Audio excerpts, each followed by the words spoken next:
शांति। 21 जुलाई 2026 की प्रभात मुरली।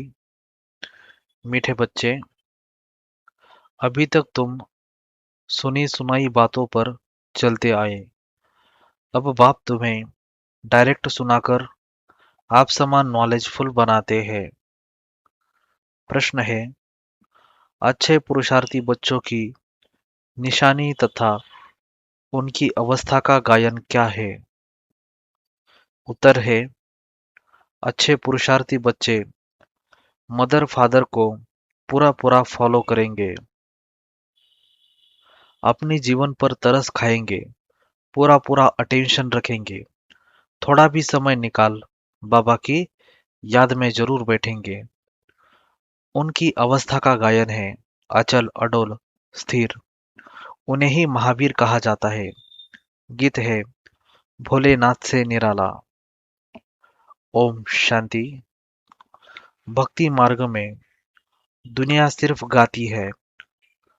तुम बच्चे अभी समझते हो, भक्ति मार्ग में हम भी गाते थे। अब वही भोलानाथ सम्मुख है। भोलानाथ अक्षर भक्ति मार्ग का है। ज्ञान मार्ग का अक्षर है शिव बाबा। तुम समझते हो, अनादि बने बनाए ड्रामा प्लान अनुसार अब संगम युग पर बाप को आकर हमसे यह पुरुषार्थ कराना ही है। कल्प कल्प पुरुषार्थ कराते आए हैं। कितना समय तुम बच्चों ने भक्ति की है, यह भी सिद्ध कर बतलाते हैं। जिन्होंने पहले पहले भक्ति शुरू की है, वही आकर ज्ञान लेंगे और फिर सूर्यवंशी बनेंगे। सतयुग में सिर्फ एक लक्ष्मी नारायण तो नहीं आते, उनकी डिनाइस्टी भी है ना। उसको कहा जाता है दैवी वर्ण। भारत में दैवी वर्ण था, अब आसुरी वर्ण है। यह है संगम। अब आसुरी से दैवी वर्ण में जाना है। बरोबर यह महाभारत लड़ाई भी है, वही है जो गाई हुई है। सिर्फ नाम शिव के बदले श्री कृष्ण का डाल दिया है। एक गीता खंडन हुई तो सब शास्त्र खंडन हो जाते हैं। मूल बात गीता की है। गीता पाठशालाएं व गीता भवन कितने हैं। गीता ज्ञान सुनने की पाठशाला, खुद सुनाने वाला है नहीं। जो होकर जाते हैं वह फिर गायन चलता है। बच्चों को तो रोज बाप बहुत प्यार से समझाते हैं। बच्चे जानते हैं बाबा प्यार का सागर है। सबको प्यार से सिखलाते हैं। बाबा कभी गुस्सा नहीं करते, सदैव प्यार से समझाते हैं। बच्चे, तुम सतोप्रधान थे, फिर पुनर्जन्म लेते आए हो। तुम भारतवासी ही असुल देवी देवता धर्म के हो, यह भी बतलाते हैं। पहले पहले वर्षा लेने के लिए कौन आएंगे? जिन्होंने कल्प पहले लिया है वही कहेंगे, बाबा आपके सिवाय हमारा सहायक और कोई नहीं। बाप क्षमा भी तब करेंगे जब संगम युग होगा। यह तो बच्चे जानते हैं कि रावण राज्य और राम राज्य यहाँ ही होता है। रावण राज्य है तब तो राम राज्य चाहते हैं। तुम जब शिव बाबा कहते हो तो बुद्धि निराकार तरफ ही चली जाती है। निराकार ही याद आता है। आत्मा ही बाप को पुकारती है। ऐसे भी नहीं कि परमात्मा कोई बैठ सुनाते हैं। बाप समझाते हैं ड्रामा प्लान अनुसार पतितों को पावन बनाने के लिए मैं शरीर में आता हूँ। ऐसे नहीं कि पुकार सुनकर आता हूँ। भक्ति जब पूरी होती है तब मुझे आना ही है। यह समझने की बातें हैं। वह समय आता है, बच्चे पुकारने लगते हैं। यह तो कहा लिखा हुआ नहीं है कि कब आएंगे। उन्होंने कल्प की आयु रॉन्ग लिख दी है। यह चित्र घर घर में होने चाहिए, जो रोज देखे और याद करे कि यह बाबा, यह दादा, यह वर्षा। बाप कहते हैं, बच्चे सतोप्रधान बनने के लिए मुझे याद करो तो खाद निकल जाएगी। यह युक्ति बाप ही समझाते हैं। यह बाप भी कहते हैं, मैं भी पुरुषार्थ करता हूँ। कौन सा बाप? ब्रह्मा बाबा को बाप कहते हैं, तो वो भी पुरुषार्थ करते हैं।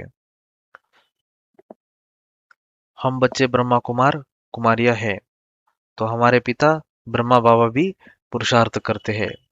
बच्चे, एक दो को सावधान कर उन्नति को पाना है।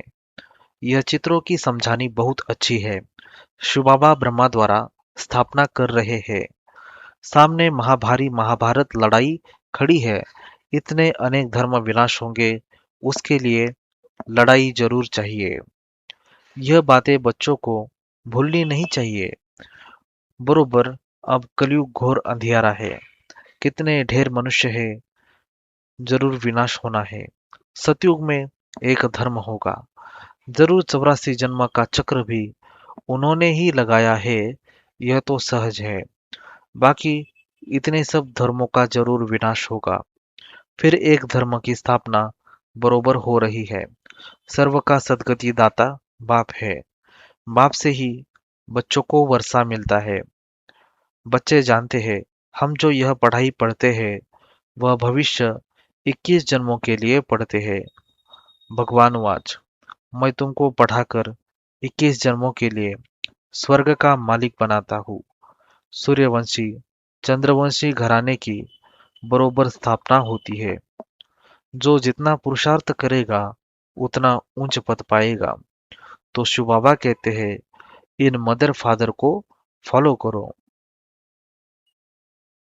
इन्हों को सूक्ष्म वतन वैकुंठ में भी देखते हो, अपने को भी देखते हो।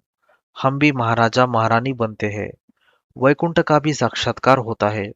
मानते भी है बरोबर भारत वैकुंठ था, श्री कृष्णपुरी था। आज कंसपुरी है, कल कृष्णपुरी होगी। रात बदल दिन होना है। यह है आधा कल्प बेहद का दिन और आधा कल्प बेहद की रात। अंधियारे में ठोकरे ही खाते रहते हैं। ब्रह्मा की रात सो ब्राह्मणों की रात। फिर तुम ब्राह्मण से देवता बनते हो। सतयुग में ब्राह्मण होते नहीं, देवता होते हैं। यह भी बच्चे जानते हैं। भारत पवित्र राजस्थान था, फिर अपवित्र राजस्थान बना है। भारत सदैव राजस्थान रहा है, राजाई चलती आती है। और धर्म वालों की शुरू से ही राजाई नहीं चलती है। भगवान ही राजाई स्थापन करते हैं। भगवान ही आकर राजयोग सिखलाते हैं। वह है निराकार ज्ञान का सागर, सुख का सागर। तुम जानते हो, बाबा से हमको वर्षा मिल रहा है। जरूर हमारे पुरुषार्थ की देरी है। जरूर हमारे पुरुषार्थ की देरी है। जितना जो पुरुषार्थ करेंगे, जितना रास्ता बताएंगे, बाप कहते हैं, मुझ बाप को याद करो तो तुम पतित से पावन बन पावन दुनिया के मालिक बन जाएंगे। कितना सहज है। लौकिक माँ बाप ज्ञान में अगर है तो बच्चों को भी आप समान बनाना पड़े। माँ बाप सच्ची कमाई करते हैं तो बच्चों को सच्ची कमाई करानी चाहिए। कोई कोई बच्चे अच्छे होते हैं, कहते हैं हम रूहानी पढ़ाई पढ़कर घर घर में यह पैगाम देते रहेंगे। बाप भी कहते हैं कि पैगंबर और मैसेंजर मैं हूँ, तुमको मैसेज देता हूँ कि घर चलो। और धर्म स्थापक तो सिर्फ आकर अपना अपना धर्म स्थापन करते हैं। मैं सबको मैसेज देता हूँ कि अब वापिस चलना है। यह दुनिया अब रहने के लायक नहीं है। मुझे याद करो तो पावन बन जाएंगे। तुम पावन थे, फिर रावण ने पतित बनाया है। मैं फिर पावन बनाने आया हूँ। थोड़े समय में ही यह बॉम्ब्स आदि चलेंगे तो समझेंगे यह वही महाभारत लड़ाई है। तो जरूर भगवान भी होगा, परंतु वह समझते हैं गीता का भगवान श्री कृष्ण है। कितनी मुंज है। मुंजे नहीं होते तो भगवान को आने की क्या दरकार। भक्ति मार्ग को भूल भुलैया का खेल कहा जाता है। अब बाप कहते हैं, मुझे याद करने से सब भूले खत्म हो जाएगी। आगे अपने को देह समझते थे, अब अपने को देही समझते हो। यह सावधानी बाप ही देते हैं। कि बच्चे देही अभिमानी बनो। यहाँ तुम बाप के सम्मुख बैठे हो, वहाँ सेंटर्स पर बच्चियां बैठ समझाएंगी कि शिव बाबा ऐसे कहते हैं। यहाँ तो डायरेक्ट बाप कहते हैं, मैं आत्माओं से बैठ बात करता हूँ। तुम बच्चे जानते हो, बाबा इन द्वारा हमको समझा रहे हैं। यह बड़ा कल्याणकारी मेला है। बाप कहते हैं निरंतर मुझे याद करो। बाबा से हमको स्वर्ग का वर्षा लेना है। बाप और स्वर्ग को याद करना है। कोई भी विकर्म नहीं करना है। अगर विकर्म करेंगे तो 100 गुना बन जाएगा। विकर्म कराने वाली है माया, उस पर जीत पानी है। इसलिए हनुमान महावीर की कथा है। तुम हनुमान महावीर होना, हम तो बाबा के बन गए। माया से हार नहीं सकते, तो बाबा को याद करते करते सतो प्रधान विक्रमाजित बन जाएंगे। नहीं बनेंगे तो अपना पद भ्रष्ट करेंगे। पुरुषार्थी बच्चे जो होते हैं वह अपनी जीवन पर तरस खाते हैं।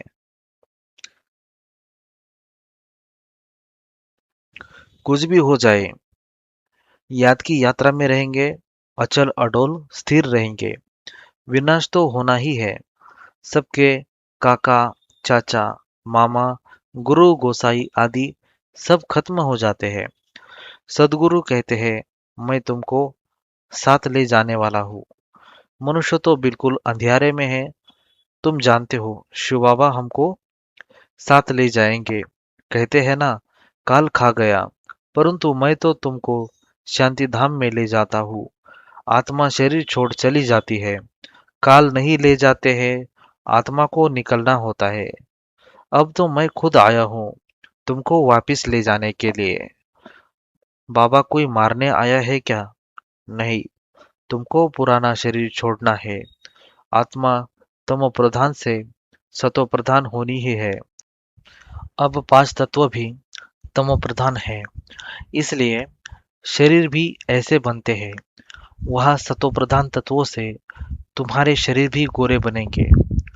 बाप कहते हैं, मैं फिर से सतयुगी आदि सनातन देवी देवता धर्म स्थापन करता हूँ। तुमने ही 84 जन्म भोगे हैं। तुम अपने धर्म को भूल गए हो, और कोई अपने धर्म को भूले नहीं है। तुम अभी जानते हो, हम असल में देवी देवता धर्म वाले इतने ऊंच से फिर नीच कैसे बने? बाप बैठ कल्प कल्प तुमको ही समझाते हैं। तुम फिर औरों को समझाते रहेंगे। अब 84 का चक्र पूरा होता है। विनाश सामने खड़ा है। स्वर्ग का मालिक बनने के लिए अपने को लायक बनाना है। वह बनना है याद से। सुबह को उठ बाबा को याद करो। बाबा वंडर है। आप कैसे आते हो, कैसे आप सम्मुख बात कर रहे हो। वह है सुनी सुनाई भक्ति मार्ग की बातें। अब तो हम आत्माओं को आप बाप मिले हो। आत्मा को बाप मिलता है तो उस प्यार में आकर मिलते हैं। बच्चे बाप के साथ बहुत प्यार से मिलते हैं। या तो वह निराकार बाप है, गुप्त। इसलिए बाबा हमेशा कहते हैं, इनसे मिलते हो तो शिव बाबा को याद कर मिलो। मनुष्य तो कुछ भी नहीं जानते। तुम्हारे में भी जो कोई जानते हैं, मेरा बनकर फिर भूल जाते हैं। देह अभिमान में आ जाते हैं। प्रतिज्ञा भी करते हैं, बाबा मैं आपका हो चुका हूँ। मेल चाहे फीमेल, दोनों की आत्मा कहती है, परंतु शरीर में है तो मेल कहता है आपका बन चुका हूँ, फीमेल कहेगी मैं बन चुकी हूँ। बाबा हम आपसे पूरा वर्षा लेंगे, पूरा याद करेंगे। याद बिगर कट निकल नहीं सकती। तमो प्रधान से सतो प्रधान बन नहीं सकते।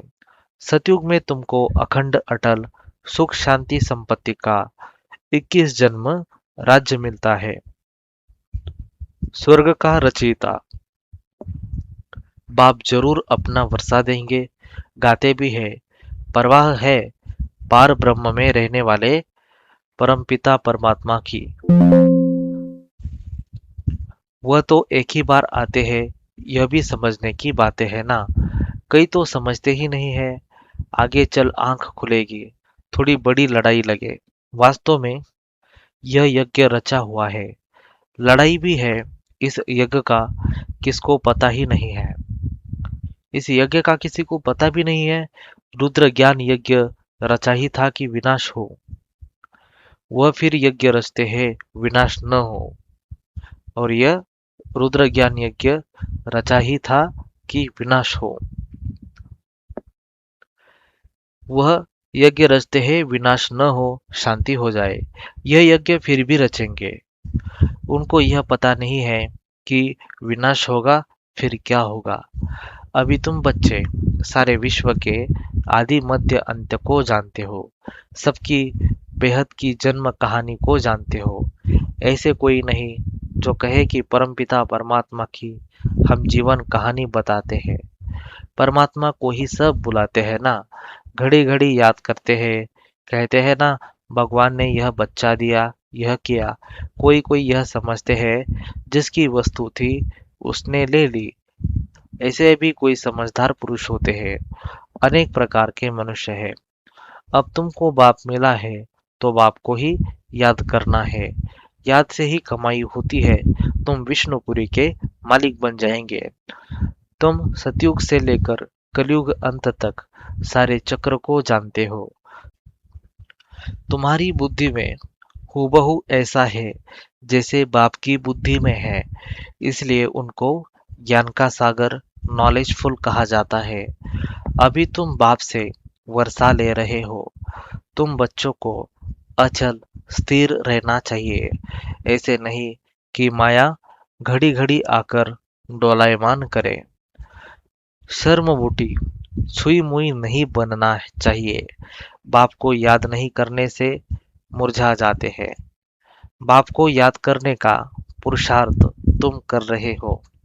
समय नजदीक आएगा, फिर तुम देखेंगे हमारा पुरुषार्थ अब पूरा हुआ। अंत आ गई। अच्छा, मीठे मीठे सिकिलधे बच्चों प्रति माता पिता बाप दादा का याद प्यार और गुड मॉर्निंग। रूहानी बाप की रूहानी बच्चों को नमस्ते। हम रूहानी बच्चों की रूहानी बाप दादा को याद प्यार, गुड मॉर्निंग और नमस्ते। वाह बाबा वाह, शुक्रिया बाबा, शुक्रिया आपका, पद्मा पदम शुक्रिया। मेरा बाबा, प्यारा बाबा, मीठा बाबा, शुक्रिया बाबा, शुक्रिया। धारणा के लिए मुख्य सार है, रूहानी पढ़ाई पढ़कर सच्ची कमाई करनी और करानी है। घर चलने का मैसेज सबको देना है। अब कोई भी विकर्म नहीं करना है। सवेरे उठकर प्यार से बाप को याद करना है। छोटी मोटी बातों में छुई मुई नहीं बनना है। अवस्था को अचल अडोल बनाना है। वरदान है, नॉलेज की लाइट माइट द्वारा अपने लक को जगाने वाले सदा सफलता मूर्त भव। जो बच्चे नॉलेज की लाइट और माइट से आदि मध्य अंत को जानकर पुरुषार्थ करते हैं, जो बच्चे नॉलेज की लाइट और माइट से आदि मध्य अंत को जानकर पुरुषार्थ करते हैं, उन्हें सफलता अवश्य प्राप्त होती है। सफलता प्राप्त होना भी लक की निशानी है। नॉलेजफुल बनना ही लक को जगाने का साधन है। नॉलेज सिर्फ रचयिता और रचना की नहीं है, लेकिन नॉलेजफुल अर्थात हर संकल्प, हर शब्द और हर कर्म में ज्ञान स्वरूप हो, तब सफलता मूर्त बनेंगे। अगर पुरुषार्थ सही होते भी सफलता नहीं दिखाई देती है, तो यही समझना चाहिए कि यह असफलता नहीं, परिपक्वता का साधन है। स्लोगन है, न्यारे बनकर कर्मेंद्रियों से कर्म कराओ तो कर्मातीत स्थिति का अनुभव सहज कर सकेंगे। यह अव्यक्त इशारे है। ज्वाला स्वरूप स्थिति में रहकर शक्तिशाली याद का अनुभव करो। जब योग में बैठते हो तो समाने की शक्ति सेकंड में यूज करो, सेवा के संकल्प भी समा जाए, इतनी शक्ति हो जो स्टॉप कहा और स्टॉप हो जाए, फुल ब्रेक लगे, ढीली ब्रेक नहीं। अगर एक सेकंड के बजाय ज्यादा समय लग जाता है तो समाने की शक्ति कमजोर कहेंगे। अच्छा, ओम शांति।